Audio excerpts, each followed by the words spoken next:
नमस्कार दोस्तों, study library science में आपका स्वागत है। आशा करता हूँ आप सबकी तैयारी अच्छी चल रही होगी। यदि आप हमारे चैनल पर नए हैं तो चैनल को सब्सक्राइब कर लें और बेल आइकन पर प्रेस कर लें ताकि जब भी नया वीडियो अपलोड करूँ उसका नोटिफिकेशन सबसे पहले आपको मिल सके।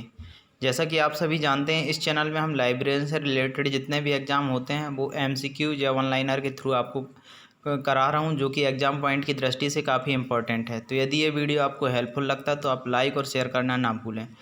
और मैंने अपना चैनल टेलीग्राम पर भी बना रखा है, तो आप टेलीग्राम चैनल भी ज्वाइन कर सकते हैं, जिसका लिंक मैंने डिस्क्रिप्शन में दे रखा है। तो चलिए आज स्टार्ट करते हैं हम।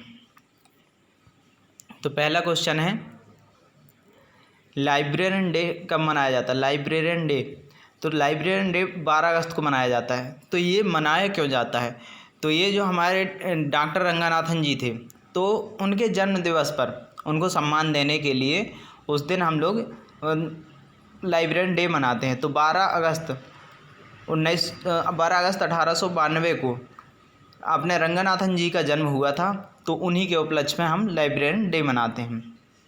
नेक्स्ट क्वेश्चन है, W.A. वार्डन किसके शिष्य थे? तो W.A. वार्डन मेलविल डेवी के शिष्य थे। और W.A. वार्डन क्या है, अपने जो बड़ौदा में सयाजी राव गायकवाड़ तृतीय हैं, उन्होंने 1911 में उनको बुलाया था अपने यहाँ पे पुस्तकालय शिक्षा आरंभ करने के लिए। तो इसको आप याद रखिएगा। नेक्स्ट क्वेश्चन है, भारत में सर्वप्रथम लाइब्रेरी अधिनियम बनाने का विचार किसने किया? तो लाइब्रेरी अधिनियम क्या है? लाइब्रेरी से रिलेटेड बहुत सारी फैसिलिटी प्रोवाइड करने के लिए क्या है, लाइब्रेरी अधिनियम बनाया जाता है। और ऐसा हर राज्य में, लगभग अभी तक 19 राज्य में लाइब्रेरी अधिनियम पारित हो चुका है। तो ये विचार जो है ये किसका विचार था? तो ये रंगनाथन जी का विचार था कि लाइब्रेरी अधिनियम बनाया जाए। नेक्स्ट क्वेश्चन है, लाइब्रेरी शिक्षा के लिए स्कूल ऑफ लाइब्रेरी इकोनॉमी की स्थापना कब और किसके द्वारा की गई थी? तो स्कूल ऑफ लाइब्रेरी इकोनॉमी की स्थापना 1887 में मेलविल डेवी के द्वारा की गई थी। और ये किस लिए की गई थी? लाइब्रेरी शिक्षा के लिए इसकी स्थापना की गई थी। नेक्स्ट क्वेश्चन है, भारत में B.Lab कोर्स प्रारंभ किस यूनिवर्सिटी द्वारा कब किया गया? तो 1947 में 1947 में अलीगढ़ मुस्लिम यूनिवर्सिटी द्वारा भारत में सर्वप्रथम B.Lab कोर्स प्रारंभ किया गया था। डेल्फी विधि क्या है? तो डेल्फी विधि एक क्या है, एक अनुसंधान का एक तरीका है। आगे चलते हैं।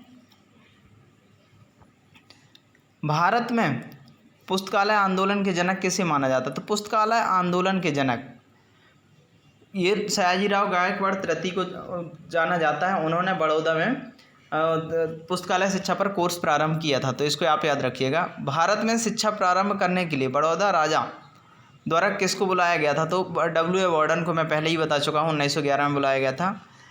नेक्स्ट क्वेश्चन है, भारत में पुस्तकालय विज्ञान का जनक किसे माना जाता है? तो रंगनाथन को। आप इसमें कभी कंफ्यूज मत होना, पुस्तकालय आंदोलन के जनक और पुस्तकालय विज्ञान के जनक। तो पुस्तकालय आंदोलन के जनक कौन है? सयाजी राव गायकवाड़ तृतीय हैं, जबकि पुस्तकालय आंदोलन के जनक कौन है? Doctor S.R. रंगनाथन जी हैं। नेक्स्ट क्वेश्चन है, लाइब्रेरी में डिप्लोमा पाठ्यक्रम किस यूनिवर्सिटी द्वारा प्रारंभ किया गया था? तो लाइब्रेरी में जो डिप्लोमा कोर्स पंजाब यूनिवर्सिटी द्वारा 1915-16 में प्रारंभ किया गया था। और ये आशा डॉन डिकिंसन के द्वारा, यहाँ पे आशा डॉन है, यहाँ पे जॉन नहीं है, आशा डॉन डिकिंसन के द्वारा स्टार्ट किया गया था।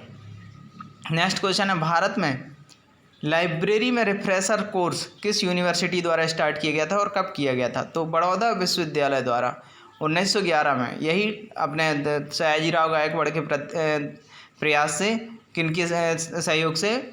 W.A. वार्डन के सहयोग से लाइब्रेरी में रिफ्रेशर कोर्स प्रारंभ किया गया था 1911 में बड़ौदा में। ठीक है, तो ये सर्वप्रथम स्टार्ट किया गया था अपने भारत में। नेक्स्ट क्वेश्चन है, वर्ष में जो यूनेस्को द्वारा अंतर्राष्ट्रीय डे मनाया जाता है, अंतर्राष्ट्रीय पुस्तक मनाया जाता है, वो कब से मनाया जा रहा है? तो 1972 से मनाया जा रहा है, जो अंतर्राष्ट्रीय पुस्तक दिवस यूनेस्को द्वारा 1972 से मनाया जा रहा है। नेक्स्ट क्वेश्चन है, DDC के 22वें संस्करण किसके द्वारा प्रकाशित है? तो OCLC के द्वारा, OCLC एलसी के द्वारा प्रकाशित है। डीडीसी का 22वां संस्करण किसने प्रकाशित किया? तो ओसीएलसी ने प्रकाशित किया। नेक्स्ट चलते हैं, भारत में लाइब्रेरी में एमलेस मतलब कि मास्टर डिग्री प्रारंभ किस यूनिवर्सिटी ने की थी? तो दिल्ली यूनिवर्सिटी ने 1949 में प्रारंभ की थी। नेक्स्ट क्वेश्चन है, भारत में लाइब्रेरी में एमफिल कब स्टार्ट की गई थी, किस यूनिवर्सिटी द्वारा? तो 1978 में और दिल्ली यूनिवर्सिटी द्वारा एमफिल स्टार्ट किया गया था। भारत में पुस्तकालय सप्ताह कब मनाया जाता है? तो 14 से 20 नवंबर के बीच में पुस्तकालय सप्ताह, ये पूरा एक सप्ताह रहता है, तो इसको लाइब्रेरी वीक भी बोला जाता है, तो ये मनाया जाता है। नेक्स्ट क्वेश्चन है, भारत में लाइब्रेरी में पीएचडी किस यूनिवर्सिटी द्वारा स्टार्ट की गई थी? तो दिल्ली यूनिवर्सिटी द्वारा 1951 में स्टार्ट की गई थी। नेक्स्ट क्वेश्चन है, ALA अमेरिकन लाइब्रेरी एसोसिएशन की स्थापना कब की गई थी? तो अमेरिकन लाइब्रेरी एसोसिएशन की स्थापना की गई थी 1876 को, और इसी को क्या है, ALA का स्वर्णिम वर्ष भी माना जाता है। तो ये क्वेश्चन भी आता है कि अमेरिका में 1876 को किस वर्ष के रूप में मनाया जाता है? तो इसको स्वर्णिम वर्ष के रूप में जाना जाता है, या फिर ALA का स्वर्णिम वर्ष कौन सा है? तो 1876 है। तो इसके क्या है, घुमा फिरा के क्वेश्चन पूछ लिए जाते हैं। नेक्स्ट क्वेश्चन है, सर्वप्रथम पुस्तकालय विज्ञान में PhD की डिग्री किसके द्वारा स्टार्ट की गई थी?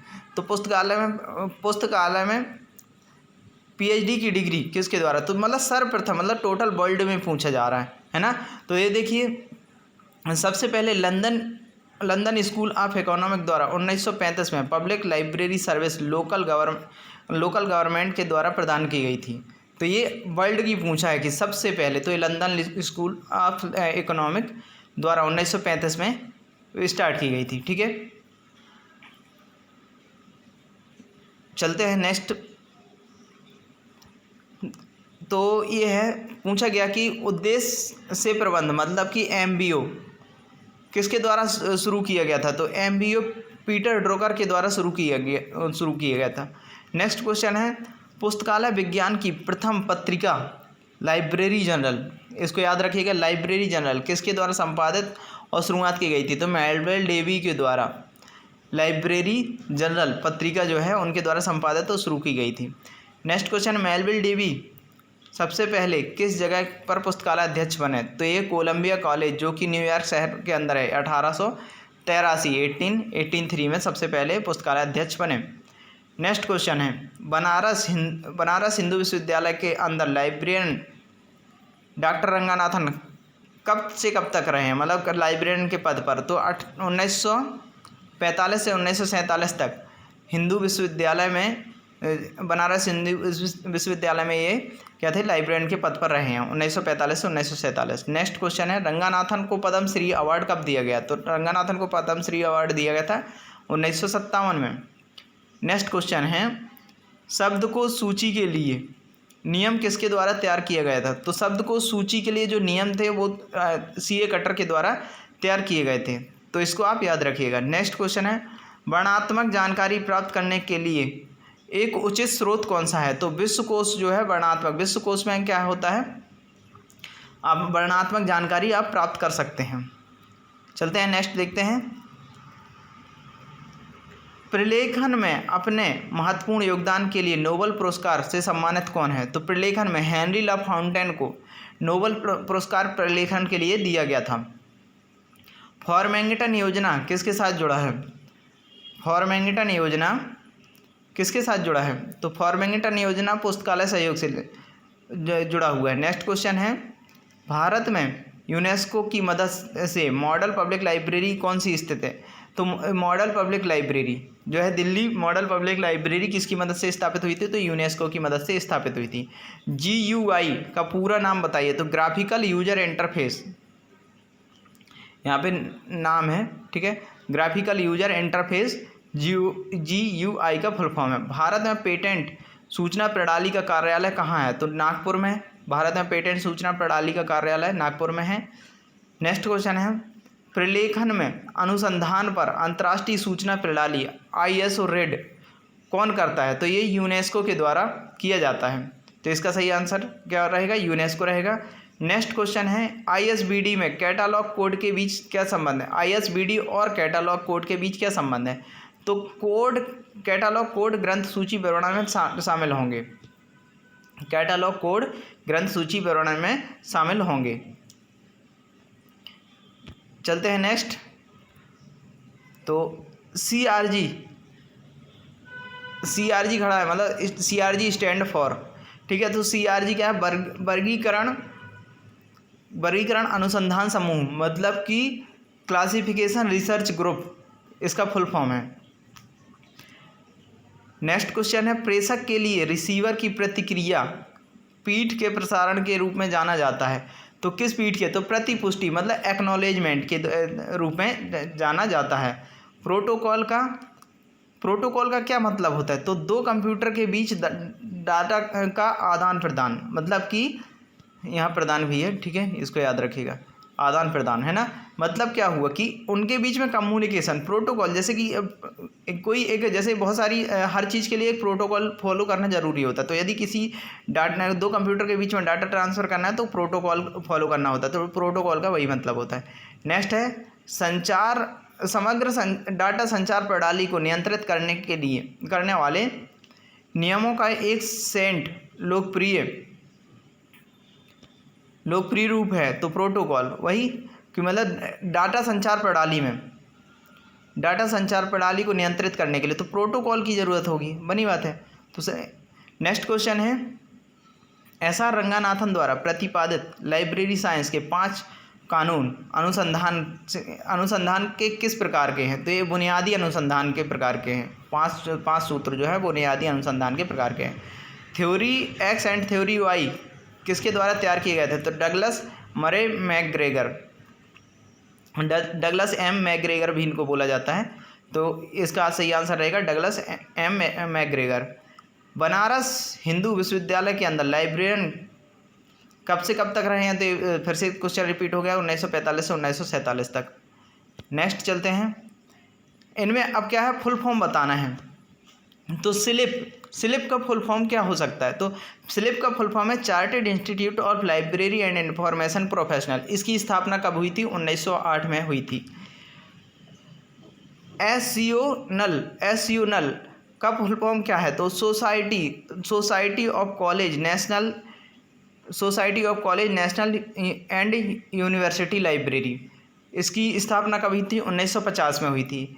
निस्केयर का पूरा नाम क्या है। तो निस्केयर सबसे पहले तो ये जान लो कि निस्कॉम और इंसडॉक को मिलाकर बनाया गया था, ठीक है। और इसका फुल फॉर्म क्या है। तो फुल फॉर्म है national institute of science communication and information resource. और इसकी स्थापना 2002 में हुई थी, जब इन दोनों को विघटित करके निस्केयर की स्थापना की गई थी। NILIS का फुल फॉर्म क्या है। तो NILIS का फुल फॉर्म है national institute of library and information science. इसकी स्थापना हुई थी 1999 में। ये जो मैं आपको फुल फॉर्म बता रहा हूँ ये मेरे डेली बेसिस पे जो मेरा लेक्चर रहेगा उसमें इंक्लूड रहेगा, क्योंकि ये हमेशा 2 या 3 फुल फॉर्म पूछ ही लिए जाते हैं हर एक एग्जाम में। BIPO का फुल फॉर्म क्या है। तो वर्ल्ड इंटेलेक्चुअल प्रॉपर्टी ऑर्गेनाइजेशन, ठीक है। इसकी स्थापना कब हुई थी। तो 1967 में हुई थी। ISBN का पूरा नाम है क्या है। तो ISBN सबसे पहले तो अपने यहाँ पे ISBN कौन प्रदान करता है। तो राजा Ram Mohan Roy library foundation RRL प्रदान करता है ना। और इसकी स्थापना कब हुई थी, 1970 में हो गई थी। और इसका फुल फॉर्म क्या है, इसका फुल फॉर्म है इंटरनेशनल स्टैंडर्ड बुक नंबर। और इसकी स्थापना 1970 में हुई थी। ERNET का पूरा नाम क्या है। तो एजुकेशन एंड रिसर्च नेटवर्क। इसकी स्थापना कब हुई थी, 1986 में हुई थी। नेक्स्ट क्वेश्चन है ENIAC का पूरा नाम क्या है, मतलब फुल फॉर्म क्या है। तो ENIAC electronic numerical integrator and calculator. इसकी स्थापना हुई थी, मतलब इसको जो इसकी स्थापना नहीं, इसको जो डेवलप किया गया था 1946 में डेवलप किया गया था। तो ये हमारा आखिरी क्वेश्चन है। तो यदि आपका कोई भी कमेंट है तो आप वीडियो के कमेंट बॉक्स पे ज़रूर लिखिए, मैं उस पर रिप्लाई करूँगा। और यदि कोई सजेशन है तो मैं उसको फॉलो करूँगा। और यदि आप हमारे चैनल पर नए हैं तो चैनल को सब्सक्राइब कर लें। और आप हमारे टेलीग्राम चैनल को भी ज्वाइन कर सकते हैं, वहाँ पे सारे वीडियो आपको अवेलेबल हैं। Thank you for watching.